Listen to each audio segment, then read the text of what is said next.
हाय viewers. Doctor साहब, मुझे सुबह नींद से उठते ही एक साथ छींका आ रहा है। 10-12 छींका आ रहा, कंटिन्यू छींका। ऐसा बिस्तर से उठते ही पैर नीचे रखते ही छींका शुरू हो जाता है। वो 1-1.5 घंटे तक मुझे बहुत सता रहा है।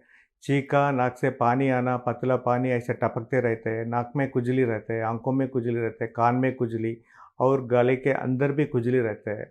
और ऐसा बोल के बहुत लोग पेशेंट्स ने लाइक आजकल सफ़र हो रहे हैं। ये मोस्टली पोल्यूशन की वजह से और एक्सट्रीम टेम्परेचर्स की वजह से एलर्जिक राइनाइटिस बोलते हैं। ऐसा कंडीशन को मेडिकल परिभाषा में एलर्जिक राइनाइटिस बोलते हैं।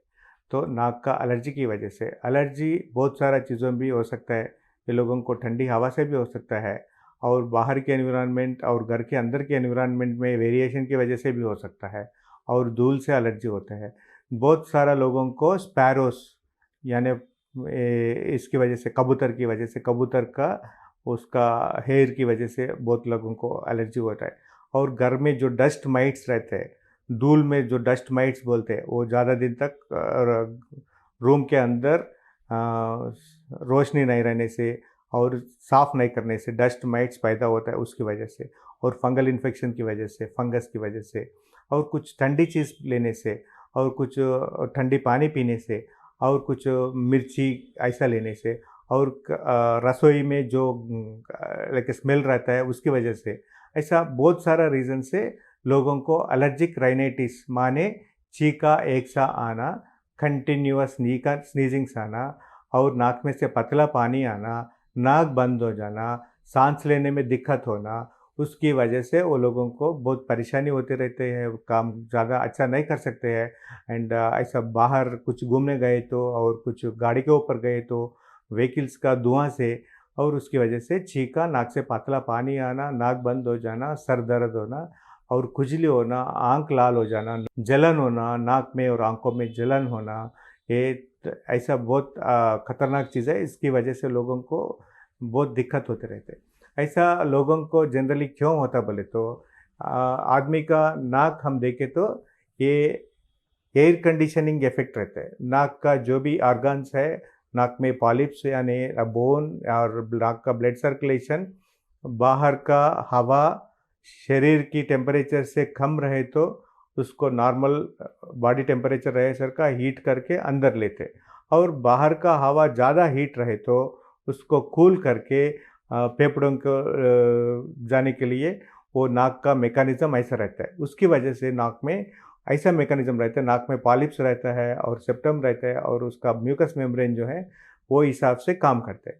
तो ये इसमें कुछ एलर्जी की वजह से कुछ ज़्यादा लाइक अनवांटेड थिंग, एक धूल नाक में अंदर गए तो धूल को बाहर झटकने के लिए छींका आते, छींका के साथ उसको फ्लश करने के लिए पानी जैसा पानी आता।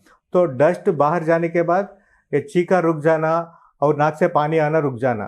मगर एलर्जी पेशेंट्स को क्या होता है, अभी अंदर डस्ट है बोल के दिमाग को लाइक सिग्नल जाते रहते हैं, उसकी वजह से उनको कंटिन्यूअस छींका आते रहते हैं और नाक में से पतला पानी आते रहते हैं और बहुत डिस्टर्ब करते रहते हैं। ऐसी ठंडी हवा नहीं रहे तो भी वो लोगों को छींका आ जाता है। तो ऐसा इसको एलर्जिक राइनाइटिस बोलते हैं।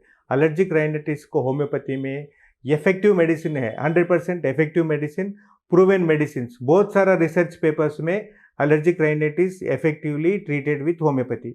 ऐसा लोगों को ऐसा नॉर्मल एलर्जी टैबलेट लेने का, ज़िंदगी भर टैबलेट लेने का भी ज़रूरत नहीं पड़ता। एंड सिट्रिजिन, अलेग्रा और मॉन्टेलिकास्ट ऐसे चीज़ें लोग, बहुत सारे पेशेंट्स जो यूज़ कर रहे, वो लोगों को भी ये होम्योपैथी यूज़ करने से बहुत सारे लोगों को फ़ायदा होने का चांसेस है।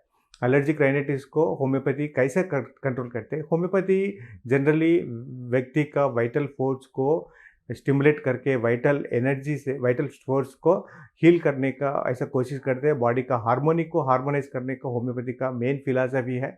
तो जो भी एक्सेस सिक्रेशंस हो रहा है, एक्सेस रिएक्टिविटी हो रहा, उसको नॉर्मलाइज हार्मोनाइज करने से वो ये एलर्जिक राइनाइटिस को ठीक तरह से कंट्रोल करने का चांसेस होम्योपैथी में है।